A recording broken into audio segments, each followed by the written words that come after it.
Azoul, Amsel Khair, bonsoir à tous. Une fois de plus, notre pays vient de connaître un drame, une tragédie qui a connu son paroxysme en Kabylie avec les incendies qui ont ravagé des milliers d'hectares, détruit des villages entiers, mais surtout emporté des dizaines de vies humaines en endeuillant autant de familles. Du fait de l'imprévoyance, de mauvais choix ou simplement du déni, ce désastre n'a pas pu être évité. Mais dans ce tunnel, dans ces ténèbres, deux éléments viennent apporter des lueurs d'espoir malgré tout. Le premier, c'est l'élan de solidarité extraordinaire qui s'est manifesté envers les victimes immédiatement au pays, mais aussi dans la diaspora. Le deuxième, et c'est peut-être symboliquement le plus fort, c'est la réaction du père de la victime qui a été immolé, assassiné à l'Arba'anati Rathin. Ce père, dans la grandeur d'âme, dans la générosité de cœur, a probablement sauvé le pays d'une guerre civile, mérite notre reconnaissance. Et naturellement, nos pensées à tous doivent accompagner les familles endeuillées. C'est ce qui m'a amené à m'imposer le silence pendant tous les premiers jours qui ont suivi ces incendies. Il y a maintenant assez de recul. Il y a aussi suffisamment de témoignages, de documents pour essayer de faire une lecture sereine mais sans complaisance de cette tragédie. Nous pouvons situer les causes lointaines et immédiates de ce qui a amené ce malheur. Nous pouvons aussi analyser le traitement politique et médiatique qui en a été fait. Nous sommes aussi en mesure de tirer les premières conséquences évidentes et celles plus complexes de ce qui restera de ce malheur. Nous pouvons enfin voir quelles sont les pistes qui peuvent s'ouvrir à nous, parce qu'il faut malgré tout essayer de rester positif si l'on veut éviter au pays d'autres décombres. Du point de vue des causes lointaines, nous les connaissons tous. Lorsqu'un pays commence son indépendance par un coup d'État contre l'instance légale qui était le GPRA, lorsque l'on exécute un jeune colonel de l'ALN au motif qu'il aurait appelé à la sécession du Sud, ce qui était faux, lorsque l'on assassine Mohamed Khidr, Allah yarhamou, à Madrid parce qu'il avait émis, il était légitime pour le faire, un avis contraire à ce que préconisait le régime d'alors. Lorsque l'on étrangle Karim Belkacem, il ne faut pas s'étonner que le désespoir, la violence engendrent le désenchantement. Plus immédiatement, beaucoup de nos concitoyens ont alerté, condamné, certains même ont déposé des plaintes contre un certain nombre de propos prononcés publiquement contre les Kabyles. Ces propos n'ont pas été tenus par des yeux luberlus dans un bain mort ou dans un café. Ils ont été tenus par une députée, pour d'autres par un sénateur, d'autres enfin par un ancien ministre qui aspirait à être chef de l'État. Plus grave, des notables de Mostaganem ont tenu cénacle pour faire une proposition d'un ethnocide, un programme qui libérerait l'Algérie du péril kabyle, puisqu'ils ont proposé d'atteindre le zéro kabyle en Algérie.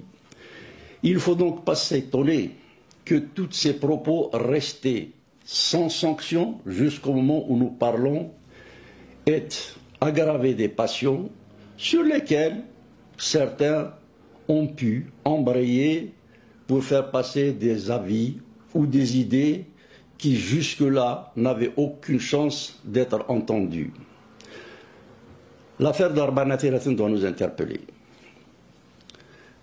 certains disent, on peut l'admettre, qu'il y a eu manipulation. Il faudra encore chercher, il ne faut jamais s'emballer dans ce genre de situation, mais le traitement qui en a été fait, d'un point de vue politique et médiatique, pousse à la plus grande prudence vis-à-vis de ce qui a été présenté par les autorités officielles. Jusqu'à maintenant, on ne sait pas de manière certaine ce qui a amené la victime auprès de la police. Est-ce des citoyens qui l'ont remis à la police? Est-ce lui-même qui se serait rendu à la police? Les deux versions émanant d'instances officielles sont en train de se télescoper. Par ailleurs, des arrestations ont eu lieu et c'est normal, mais certains éléments inconnus de la région courent toujours. Ce n'est pas pour disculper celles et ceux qui étaient sur place. Il y a 20 ans de cela, cette chose, cette horreur, n'aurait pas pu se produire. J'ai le souvenir très net d'une provocation qui avait eu lieu à Oued-Aïssi auprès de certaines populations installées récemment dans cette localité. Nous étions en 1980. Ces populations arabophones, peut-être affolées, peut-être persuadées que ce que nous disions pouvait être une menace, avaient témoigné une certaine bienveillance, voire une certaine fidélité au service de police, au service de sécurité qui nous pourchassait. Nous avons immédiatement pris l'affaire en main. Des étudiants, des infirmiers, des syndicalistes de la Sonelec ont invité les habitants de la périphérie pour faire un cordon sanitaire autour de ces populations et aucun incident, malgré les provocations qui ont eu lieu, ne s'est produit. Si donc l'incident de l'Arba Nafiratna a eu lieu, c'est bien parce qu'une certaine régression a aussi atteint cette région qui fut longtemps exemplaire à mains égards en matière de civisme. Du point de vue maintenant du traitement médiatique, nous avons tous suivi la conférence de presse de la DGSN. D'abord, il n'est pas normal que ce soit la police qui fasse la conférence de presse alors que l'on constate tous la discrétion de l'institution judiciaire, notamment du procureur de la République. La police est là pour enquêter, investiguer, fournir les éléments de ses recherches à la justice qui doit instruire un dossier. Nous sommes dans une situation rigoureusement inverse de celle qui prévaut dans un état de droit. C'est la police qui communique, je dirais même que c'est la police qui monte le dossier, qu'elle transmet ensuite à la justice pour exécuter les résolutions auxquelles les services de sécurité sont arrivés. Ce n'est pas très simple. Et ça n'ajoute pas à la crédibilité de la parole publique dans cette affaire. Du point de vue maintenant des conséquences qui peuvent, hélas, advenir de cette affaire, il y a les conséquences immédiates. Il semble bien que tout soit mis en œuvre pour désigner une fois de plus la Kabylie comme un danger à la cohésion nationale. Le fait de montrer le cadavre calciné en train d'être égorgé lors de la conférence de presse est un acte d'irresponsabilité majeure. Comme d'ailleurs le sont les présentations des présumés coupables qui ont été placés devant les caméras alors qu'ils étaient menottés. Ces pratiques doivent être dépassées. Les avis télévisés ont pensé en être sortis. On en a abusé tant et plus dans les années 70 avec les affaires de bombes et même en 80 pour un ami. Et on observe aujourd'hui que l'on y revient. On y revient pourquoi? J'insiste sur cet aspect des choses parce qu'il est révélateur d'intentions politiques de l'équipe dirigeante aujourd'hui. On assiste à un décapage, à une élimination du clan Bouteflika par un autre clan. Ce n'est pas en remplaçant un clan par un autre qu'on va régler les problèmes du pays. Et ces méthodes, héritées du stalinisme qui a façonné les premières équipes des services spéciaux algériens reviennent au galop et la nostalgie boumedieniste apparaît comme la planche de salut au pouvoir actuel. Je leur dis en tant que citoyen, en tant que patriote, c'est une erreur, c'est inefficace et vous faites fausse route. Tout le monde connaît les oppositions qui m'opposent à un homme comme Ouyahia. J'ai été profondément choqué de le voir menotter le jour de l'enterrement de son frère. Je ne connais ni de près ni de loin l'ancien dirigeant de Sonatrach qui vient d'être extradé vers l'Algérie. On ne le présente pas enchaîné devant des caméras pour exciter la foule. Lorsque l'on excite les bas instincts de la meute, on prépare des excès, des dérapages, la violence sociale. Il est extrêmement difficile d'en sortir lorsqu'elle s'est enracinée. Tout cela pour dire donc qu'on est dangereusement en train de repartir vers des pratiques politiques dont le peuple algérien pensait malgré tout être sorti depuis la fin des années 70. D'un point de vue médiatique, donc, il y a des signaux qui n'assurent pas une clarté dans l'instruction de cette affaire et ça ne contribuera pas à l'apaisement des esprits. Ça peut même être l'objet d'excitation ou de manipulation de clans qui souhaiteraient entretenir ce qui peut devenir une véritable guerre civile. Quels sont maintenant les enseignements que l'on peut en tirer? Il semble évident que pour diverses raisons, le régime actuel ne soit pas en mesure, en tout cas, n'ait pas la volonté de tirer les conséquences d'un échec global qui prévaut depuis 1962. L'équipe actuelle veut restaurer le système, on l'a vu à travers la façon avec laquelle elle a traité le mouvement de février, jouant de la répression, jouant de l'usure, jouant de l'infiltration. On le voit aussi avec la façon avec laquelle elle reste dans le déni pour ce qui concerne ces incendies. Et l'affaire de l'Arba Thiérathioune, à mon avis, vise deux choses. La première, c'est de faire diversion sur l'incurie, l'incapacité des pouvoirs publics, je reviendrai là-dessus.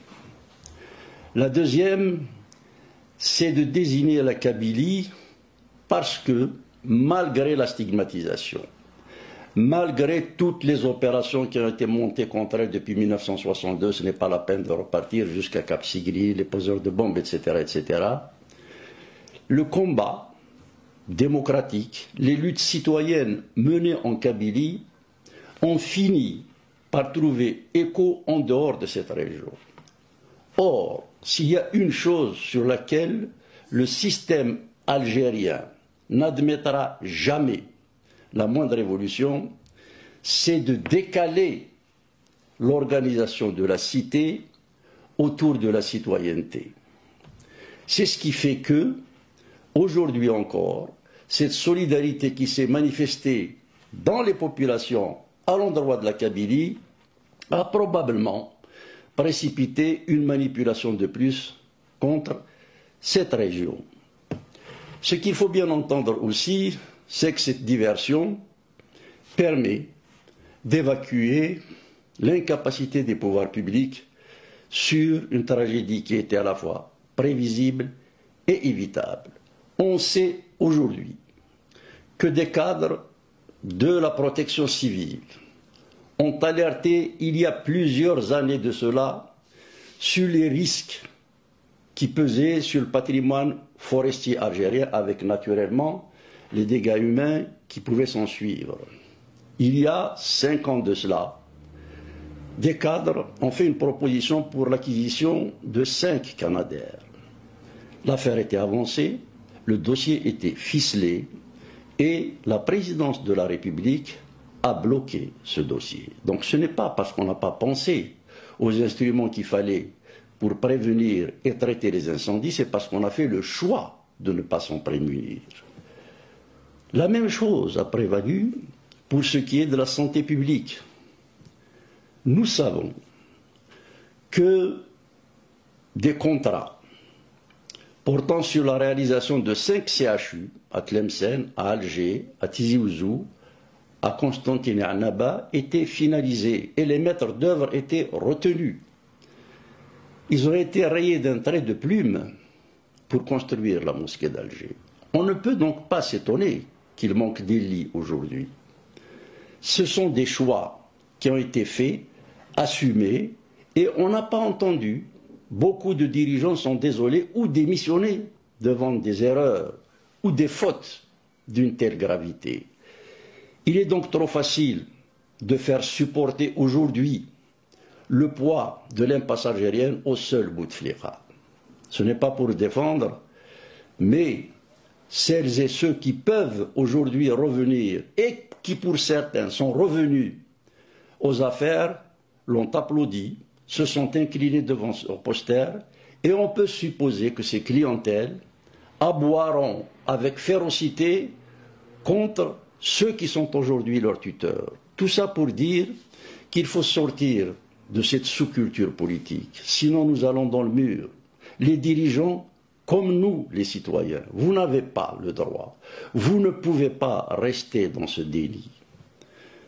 On a avancé des arguments en disant que l'Algérie avait une topographie qui ne se prête pas à l'utilisation des canadaires parce que le relief était montagneux, parce qu'il y avait des villages ici et là, etc., etc.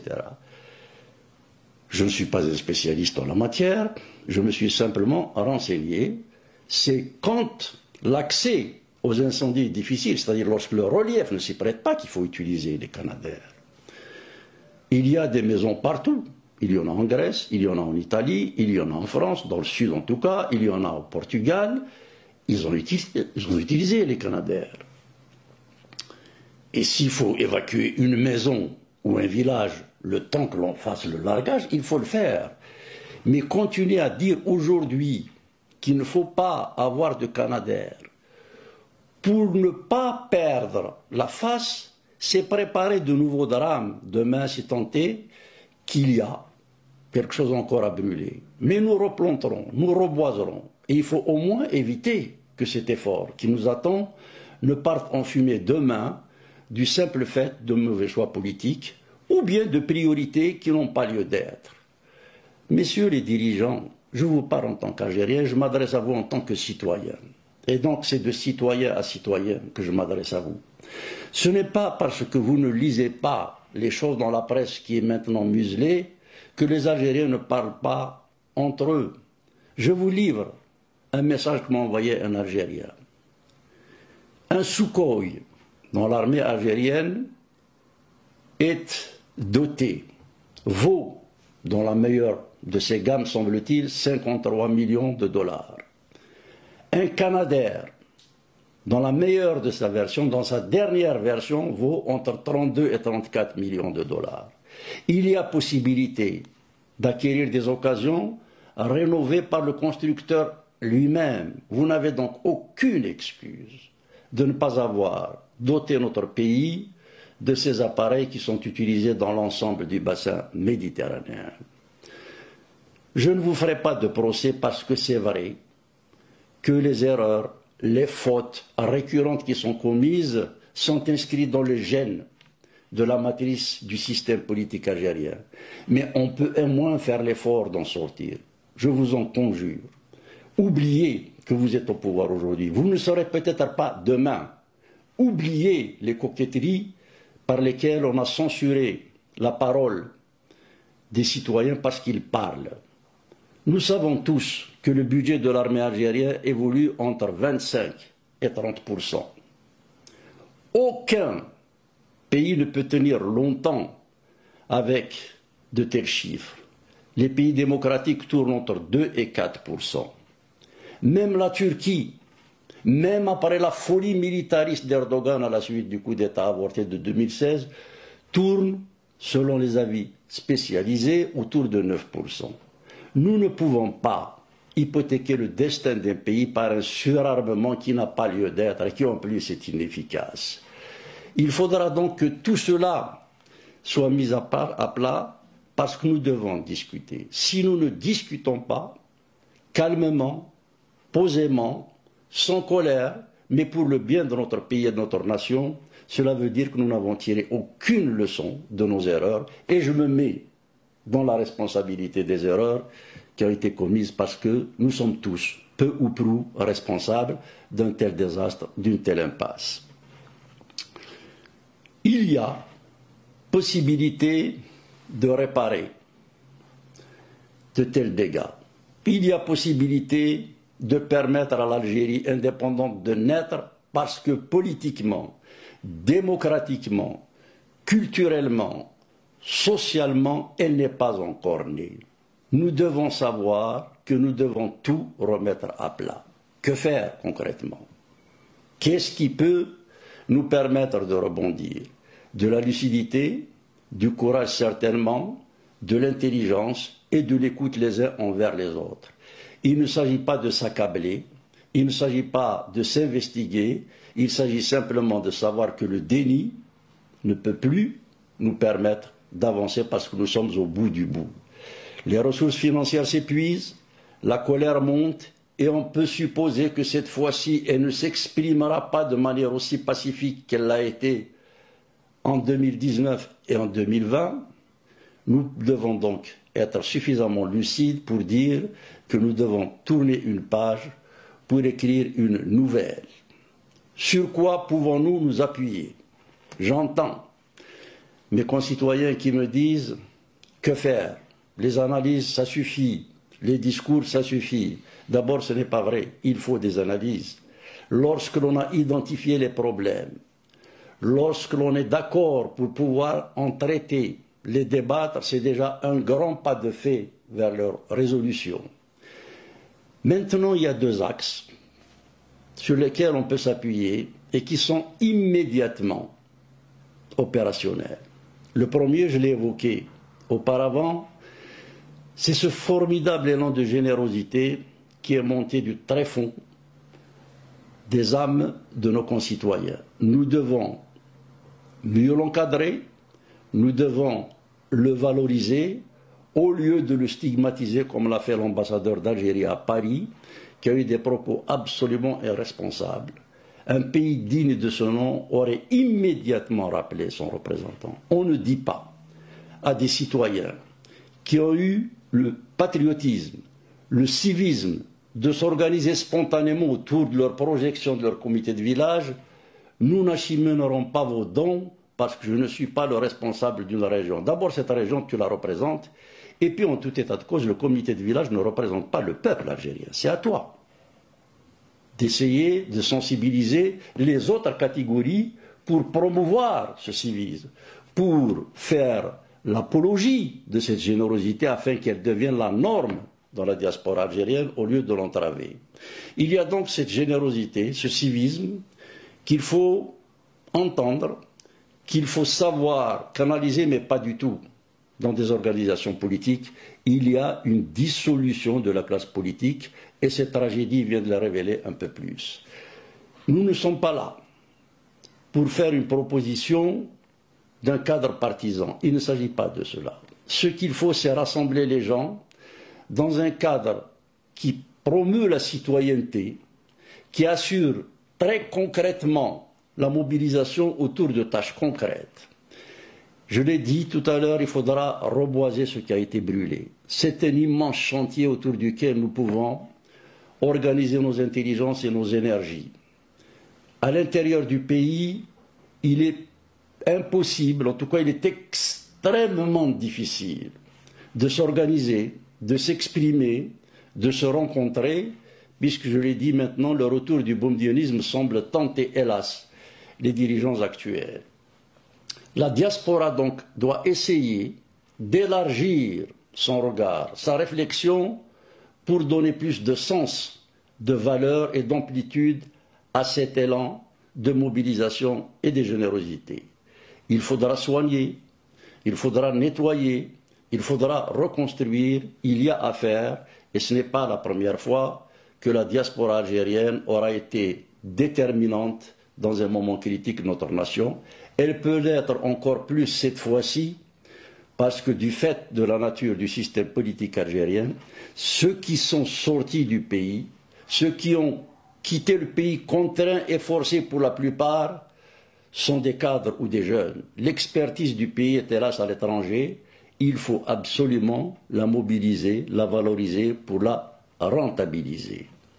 Ce qui a été fait sur le plan de la solidarité concrète peut être fait en matière de défense, de mobilisation, lorsqu'il s'agit d'assurer les droits de nos concitoyens qui sont aujourd'hui malmenés et dont beaucoup, nous le savons tous, sont en prison. Il y a à faire, il y a des élans de solidarité dont la symbolique du père de la victime de l'Arba'at Tiraten ne doit pas partir dans l'oubli ou après une émotion de quelques semaines. Ce sont des éléments qui peuvent permettre d'embrayer sur une nouvelle perspective et naturellement cette rénovation nationale s'applique aussi à la Kabylie. La Kabylie est aussi atteinte. Si des jeunes, même s'ils n'ont pas été acteurs de l'agression de la victime, sont restés indifférents, cela doit nous interpeller. Pourquoi nos enfants sont-ils restés passifs devant ce qui peut être possiblement ou même probablement une provocation du pouvoir ou de l'un de ces clans? Cela doit nous amener à regarder ce qui se passe aussi chez nous. ماذا قلنا نقول لي في زت من زي سزاغور تيلا سرا دي مقرن اشو يغيسلك الزي دا شو جاني من زنا ذا وال يتسراني ووال حشامي ديرس الراين صواب. C'est la parole qui fait écho à la parole jusqu'à ce que le compromis ou le consensus vienne à s'imposer à tous et à être adopté par la collectivité. Cette capacité à échanger, cette capacité à s'écouter est en train de se perdre. Athan أسجلف جوس ثرف يفغام هذه مظل أول لا قبل المعقول. ماذا قلنا نوي غنولي ثيقين تسلا سراغدي مقرن. Nous devons absolument savoir que le seul capital dont dispose la Kabylie, c'est le débat. Le débat libre, le débat transparent, le débat adulte, le débat fraternel. Ce parasitisme induit par un populisme dangereux qui est en train de produire de l'invective, de l'intimidation, voire de la violence, amènera d'autres incidents de l'Arba'at Tiraten. Mais il a une vedara ما إلا اللي يرى لنا تمغلياكين إذا تساوي ثفاث أنو غالا تسموندن غادا تنصدرغل. Nous devons absolument veiller à restaurer rapidement la parole libre, publique, تجمع العقال.